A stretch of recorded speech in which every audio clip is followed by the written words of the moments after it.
আমি কালকে এখানে র্যালি করে দেবো, আমি এই অসভ্যতামিটা করতে পারবো না, এটা খুব ইনসাল্টিং, এটা খুব হিউমিলিয়েশন। এই দেখুন সামনে চিৎকার করছে যাতে আমি মিটিংটা করতে না পারি। মা ভাই বোনেরা আমায় ক্ষমা করবেন, আমি আপনাদের সবার কাছে ক্ষমা চেয়ে নিচ্ছি।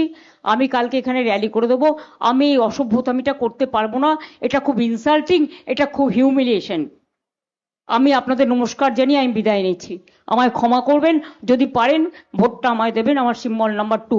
বাট এর প্রতিবাদে আপনাদের কিন্তু ভোটটা দিতে হবে। আমাকে মিটিং করতে পর্যন্ত দিচ্ছে না, আমাকে মিটিং করতে আমি পারমিশন নিয়েছি অফিসিয়ালি, তাও